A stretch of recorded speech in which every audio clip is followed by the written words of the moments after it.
Nous sommes de retour sur le plateau d'Africa 24, ici au Rwanda, d'où nous émettons en direct pour la seconde partie de cette émission. Émission qui aborde aujourd'hui, qui passe à la loupe l'agenda 2063 de l'Union africaine et également qui pose la question sur le financement de l'Afrique, de l'Union africaine. Mais comment est-ce qu'il faut faire? Alors nos invités sur ce plateau ont essayé quand même quelques approches de solutions, notamment d'abord par rapport à la construction de cet agenda-là. Nous sommes avec qui? Nous sommes avec M. Aurélien Agbenossi, qui est ministre des Affaires étrangères de la République du Bénin. Monsieur le ministre, merci d'être toujours en notre compagnie. Merci. Également avec nous, M. Adama Ekbeg Koulibaly, qui est économiste en chef chargé de l'agriculture aux Nations Unies. M. Koulibaly, merci d'être toujours en notre compagnie. Et également avec d'éminents confrères, M. Keïta, qui est toujours avec nous, et M. Azebazé, merci beaucoup d'être toujours en notre compagnie. On va poser la question par rapport au financement cette fois-ci. Alors, comment se fait-il que depuis la nuit des temps, l'Union africaine qui a été créée depuis plus de 50 ans est encore financée en majorité par des bailleurs de fonds étrangers? Je pose la question à M. le ministre. Je crois, M. Boton, ce qui se passe, c'est qu'il y a une prise de conscience au niveau de tout peuple. Vient un moment où les modes d'opération nous interpellent et nous amènent à prendre des responsabilités différentes. Moi, j'ai eu le sentiment hier d'avoir participé à un moment historique. Un moment historique parce que des chefs d'État africains qui ont organisé d'abord une retraite avant l'ouverture du sommet aujourd'hui, ont pris connaissance du rapport élaboré par Donald Kaberuka, l'ancien président de la BAD, avec l'appui de Carlos Lopez de la CEA, tous des fils africains, et un autre frère africain du secteur privé, pour dire une union qui ne se suffit pas à elle-même, qui ne peut pas financer son fonctionnement, ne peut pas être la force motrice dans le développement et le relèvement de l'Afrique. Et ça, c'est une chose importante. On a fonctionné peut-être sous des schémas qui sont des schémas d'aide où l'on tend la main, mais je crois qu'il y a de plus en plus une nouvelle génération de dirigeants africains. Et même dans les anciens dirigeants, il y a une conscience nouvelle disant « nous ne pouvons pas rester à la merci de ceux qui nous donnent ». Nous n'avons rien contre l'assistance. Mais ce que nous voulons faire, c'est que pour une institution aussi stratégique que l'Union africaine, il est important d'imaginer des mécanismes qui nous permettent de la faire fonctionner sans avoir recours à nos partenaires qui, je crois, le moment est venu de leur dire « vous pouvez nous appuyer dans les programmes, vous pouvez nous appuyer dans d'autres choses, mais pour faire fonctionner notre union, pour assumer nos responsabilités, nous avons besoin de prendre nos responsabilités et de faire recours à nos propres ressources. » Et c'est ce qui a été décidé hier. Et je crois que c'est un moment historique qu'il faut saluer et un moment qui, pour moi, traduit une prise de conscience. C'est une rupture, je pense, dans le mode de pensée et dans le mode opératoire au niveau du continent. Permettez-moi toujours de revenir à la base en nous demandant comment les unions sous-régionales sont financées aujourd'hui. Je me suis intéressé au cas de la CEDEAO, par exemple, où j'ai constaté qu'on a essayé, à un moment donné, de dire que chaque État paye quelque chose. Mais le constat est que les États ne sont pas pressés d'être à jour dans leur paiement. Et puis certains pays qui, plus ou moins, essaient d'être assez réguliers, disent n'allons pas continuer par porter le fardeau tout seul. Est-ce que c'est parce que les États qui sont pas à jour là n'en ont pas les moyens ou bien c'est toujours la volonté qui manque, M. Keïta? Oui, je pense qu'il y a une question de volonté. Nous avons des économies qui sont fragiles, des économies nationales qui sont fragiles. Mais je pense que quand on s'est engagé à promouvoir quelque chose, quand on s'engage à faire prévaloir une institution, il est tout à fait indéniable pour le pays de respecter ses engagements et de payer ses cotisations. Parfois, ces pays ont des difficultés économiques. Parfois, il y a beaucoup de tendances à résoudre. Il y a des tendances qui demandent à certains pays ou à certains dirigeants de s'orienter vers ce qui est essentiel, vers l'agriculture, vers l'économie. On se dit, bon, voilà, la CEDEAO ou bien cette institution, on laisse comme telle, la prochaine fois, je vais payer. Et cela met le pays en panne et dans les grandes conférences, si vous ne payez pas, vous ne pouvez pas prendre la parole. Et je pense que cela est dû à la fragilité de nos économies et il est important de renforcer nos économies d'abord locales et en cela et parallèlement respecter ces engagements avec ces institutions que nous mettons en place. Mais je vais aussi mentionner ceux qui payent gros. Quand je prends le cas de la CEDEAO, nous sommes en face de nous, le ministre des Affaires étrangères du Bénin. Et il me semble que le Nigeria était le grand payeur. Le grand contributeur. Donc, le pays qui paye plus, il a tendance à avoir une certaine hégémonie sur les autres pays, à prendre des décisions. Et toutes les décisions qui sont prises à ce niveau-là passe par ce pays-là, et si le pays met son veto, et parfois on n'avance pas. Quels que soient les problèmes, je pense que nos pays doivent respecter leur engagement, payer leurs cotisations à ces institutions-là. Et bon, il faut aussi trouver des modus vivendi. Si un pays n'a pas la possibilité de payer cette année ou bien pendant les 6 prochains mois sa cotisation, vous trouvez des facilités pour ces pays-là afin qu'ils puissent payer. Mais une fois encore, pour la mise en place de ce programme, le ministre des Affaires étrangères du Bénin parlait tout à l'heure de responsabilités. Ces responsabilités existent au niveau de nos dirigeants en Afrique de l'Ouest et ailleurs, mais il faut que nous renforcions nos économies. Tant qu'elles sont fragiles, on ne peut pas s'en sortir.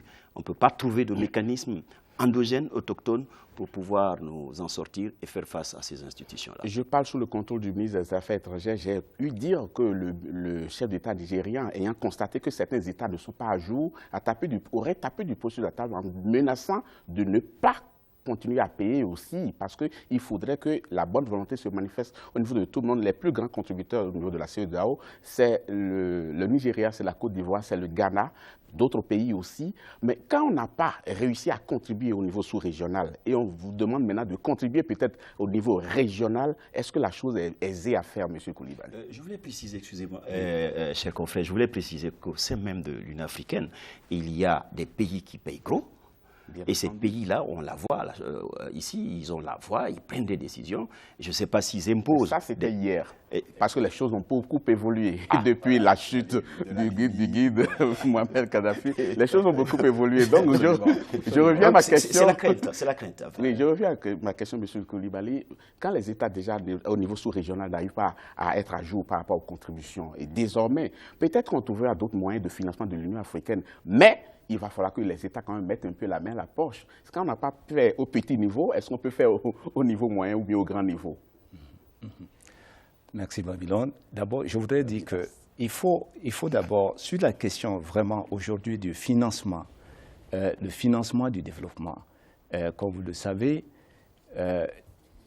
c'est vraiment extrêmement important pour nous de d'abord nous dire, est-ce qu'aujourd'hui, nous avons des moyens ou nous n'avons pas de moyens? Je dirais que, d'abord, l'Afrique a suffisamment de moyens. Et ce n'est pas une question, il faut voir la chose de façon plus large. Ce n'est pas une question vraiment de qui paye plus ou qui paye moins, ou bien quels sont ceux qui payent ou ceux qui ne payent pas. C'est de vraiment regarder cette question par rapport à la position, à la situation dans laquelle, aujourd'hui, dans le contexte mondial, l'Afrique se trouve. L'Afrique est le seul continent. Nous avons étudié cela, je veux dire la Commission économique pour l'Afrique en tant que think tank premier du continent. Nous avons étudié de façon précise cette question depuis 1957-58, je vous dis, depuis que Kwame Nkrumah a lancé sur cette idée de Africa Must Unite, c'est-à-dire l'Afrique doit s'unir. Donc ce n'est pas aujourd'hui, c'est depuis 1957 que l'idéal ou cette orientation panafricaniste a été suffisamment mis sur la table et nous devons, nos chefs de gouvernement doivent vraiment prendre les ressources et y répondre. Donc, pour ce qui est des ressources, je vous dis par exemple, l'Afrique dispose de près de 500 milliards de dollars. 500 milliards de dollars, je vous dis, en termes de revenus fiscaux. Ça, c'est très bien établi. L'Afrique a un potentiel de 400 milliards de réserves internationales. L'Afrique a un potentiel, je dirais même pas potentiel, de 40 milliards aujourd'hui de revenus venant de la diaspora. L'Afrique a près de 1,2 trillion de capitalisation boursière. Donc, ce n'est pas une question de ressources. Ce n'est pas une question de ressources. C'est d'abord une question... Je ne suis pas trop d'accord avec voilà. vous. En tout cas, il y a un problème de ressources qui se pose quand même. Non, ce n'est pas une question de ressources. Il y a deux éléments. Dans un premier temps, même lorsque vous avez $1 que vous voulez investir, vous devez dire, je vais investir ce dollar, le retour d'investissement, ce serait quoi exactement? Donc, on n'investit pas pour investir, même quand on a des ressources. Donc, aujourd'hui, les moyens de mise en œuvre du plan 2063, je vous le dis, c'est d'abord regarder l'appropriation de l'agenda 2063. Ensuite, nous regardons de très près la question du leadership. Il faut que le leadership africain met en premier lieu cette décision, cette question de mobiliser les ressources que nous avons, au lieu de d'abord regarder en dehors ce que va venir de l'extérieur. Nous devons en premier lieu mobiliser nos ressources. Je vous donne un exemple très concret déjà. Au niveau d'abord du secteur, le secteur agricole qui est le secteur pivot, le secteur prioritaire, on en parle, mais il n'y a pas véritablement un engagement ferme des États. Il y a seulement 10 États sur 54 qui ont honoré l'engagement d'allouer 10% du budget national à l'agriculture. Donc, c'est pour vous dire que, dans un premier temps, sur ce dont on s'est engagé, sur ce dont on a décidé de concrétiser, il faut d'abord faire en sorte que ce dont sur lequel les chefs d'État ou les chefs de gouvernement se sont engagés, faire en sorte que nous mettons en œuvre ce dont sur lequel nous sommes engagés. Donc, pour moi, ce n'est pas une question de ressources, mais c'est une question d'abord d'appropriation. Nous devons nous approprier le plan 2063.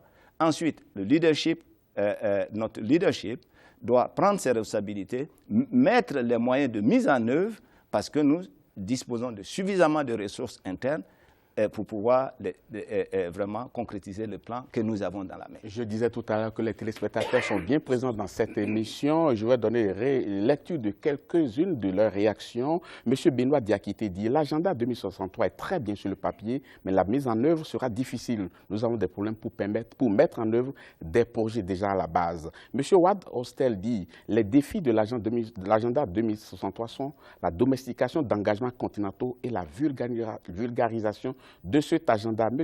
Ali Nakadi, le comportement raciste et discriminatoire de l'Égypte ne promeut pas la vision de l'agenda 2063 et le panafricanisme. Et pourtant l'Égypte dont on parle là fait partie quand même, a fait partie des plus gros contributeurs de l'Union africaine.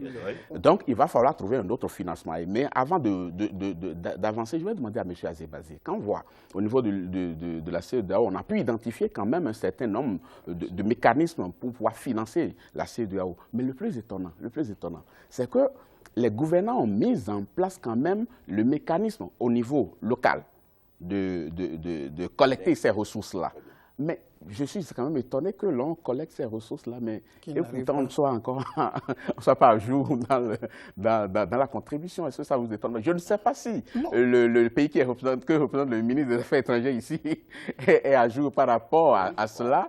Et on va lui poser la question tout à l'heure. Oui, monsieur Azebazé. On revient au cœur de la notion de la responsabilité, y compris au niveau le plus élevé de nos États. C'est-à-dire, tout à l'heure, lorsqu'on a commencé cette discussion, on s'étonnait de ce que des engagements pris au niveau africain, notamment par la signature et la ratification d'un certain nombre d'instruments juridiques et de textes, ne soient pas souvent traduits en termes d'implémentation ou d'application dans les pays. On est là sur les questions financières. Vous prenez l'exemple de la CEDEAO pour bien montrer que même lorsque les ressources sont collectées, la décision de les transférer à l'instance sous-régionale appartient à un gouvernement. Puisque je constate qu'en Afrique, on n'a pas beaucoup évolué sur les théories fiscales. Le principe de l'unicité des caisses fait en sorte que l'État a une seule caisse, il collecte l'argent, même si c'est une taxe qui a été créée pour financer les organisations sous-régionales et régionales. Quand l'argent entre dans le compte public, le compte du trésor public, il faudra bien que l'État veuille le transférer. Si l'État ne le transfère pas, l'organisation sous-régionale ou régionale ne le recevra pas. Ça repose la question. Lui, mon frère de la sœur de la Commission économique, M. Koulibaly, a parlé tout à l'heure. Un véritable leadership, c'est celui qui, lorsqu'il a pris un engagement, il l'exécute jusqu'au bout, quel que soit ce que cela puisse lui en coûter sur ces, comment je le dis, c'est ce qu'on peut appeler les intérêts domestiques. Et mon confrère de Guinée le disait tout à l'heure, le fait de rester enfermé sur les petits aspects considérés comme étant relevant de la souveraineté nationale. C'est-à-dire qu'on considère qu'on a pris un engagement international, en tout cas régional, parce que comme je l'ai dit tout à l'heure, quand il s'agit de l'ONU, il s'exécute souvent assez vite. Mais je n'ai jamais compris pourquoi quand il s'agit de l'Afrique, ils ne le font pas assez. J'infère que le mindset colonial qu'il y a chez un certain nombre de dirigeants n'est pas encore totalement évacué. Et il va être... Et progressivement, on est en train d'y aller. Le ministre disait tout à l'heure qu'il y a une nouvelle génération de dirigeants qui sont déterminés. Il y a, même dans l'ancienne génération, il y en a qui essaient de suivre. Mais il va falloir que la classe dirigeante africaine, notamment politique, qu'elle renouvelle son état d'esprit pour comprendre que les autres ne viendront jamais nous donner quoi que ce soit si cela ne va pas dans leur intérêt. Moi, je m'attendrais à un moment donné à entendre un certain nombre de... En tout cas, l'essentiel des gens africains. Renforcer l'Union africaine parce que ça leur permettra de résister mieux aux pressions d'un certain nombre de puissances qui considèrent qu'ils ont des accords historiques avec nos pays. Et ces accords-là obligent nos États. Moi, je regarde les ressources du sous-sol qui sont une manne extrêmement importante. Mais donc, je ne suis pas sûr que l'essentiel des ressources qu'on en tire profite à l'économie africaine. Nous, on a fait un débat avant-hier où nous disions que qu'est-ce qui empêche les Africains de créer de la valeur ajoutée localement sur les produits africains? Je peux vous répondre? Ben, si vous avez la réponse. Ma réponse, c'est peut-être des chiffres qui vont vous faire mal au cœur. C'est un pays où nous sommes, la Guinée, le premier producteur de bauxite. Et on se pose souvent cette question. Avant que je sois né, il y a 55 ans. Je préfère ne pas parler du mien. Ça travaille chez nous, la bauxite part tous les jours, on se pose la question. Donc, je disais tout à l'heure ce que je pouvais vous répondre. Ma réponse, c'est des chiffres quand même qui vont vous faire mal au cœur. Pour la gouverne de nos téléspectateurs, l'Union africaine ne finance que 28% des 522 millions de dollars de son budget de fonctionnement et le reste est financé par des donateurs étrangers. Des donateurs étrangers que sont les États-Unis, l'Union européenne en tête et la Chine, un certain nombre de pays. De toute façon, tout le monde est unanime sur ce plateau qu'on ne peut pas continuer comme ça. Et l'Union africaine a bien identifié un certain nombre de mécanismes. Avant d'en arriver au mécanisme qui va permettre de pouvoir financer correctement l'Union africaine, je posais une question au ministre des Affaires étrangères du Bénin tout à l'heure en disant quand on a mis en place un mécanisme de pouvoir qui permettent de renflouer les caisses afin de pouvoir financer la CEDEAO, par exemple. Comment se fait que certains pays n'arrivent pas à être à jour? Alors, en commençant, la réponse doit commencer par est-ce que le Bénin est à jour? Le Bénin est à jour et ce que je suis en train de faire sous l'autorité du chef de l'État nouvellement élu, ce que nous essayons de faire, c'est de traquer et de faire un mapping de toutes les institutions où nous avons des engagements. Et nous, d'ici la fin de l'année, il n'y aura plus une seule institution où nous serons en retard de contribution. Parce que c'est d'abord la dignité du pays, c'est le respect que nous voulons que l'on ait pour nous. Et c'est une démarche, vous savez, c'est une démarche de rupture aussi. Hier, le président du Ghana expliquait qu'en ce qui est concerne, parce que vous savez que l'exemple de la CEDEAO et aussi de la CEAC a inspiré l'Union africaine. C'est-à-dire qu'il y a des prélèvements à la source que chaque pays fait et que normalement, ces prélèvements sont transférés. Et là où vous avez raison, M. Breton, c'est que les pays prélèvent, la Banque centrale a un compte spécial où ces ressources sont là, et un ministre des Finances m'expliquait hier, ce qui se passe, c'est qu'on se dit, on a des contraintes, parce qu'il ne faut pas oublier les pressions qu'il y a sur la trésorerie des pays. On a des contraintes, on se dit, bon, je renvoie au mois prochain, je renvoie dans 2 mois, et finalement, on ne le fait pas.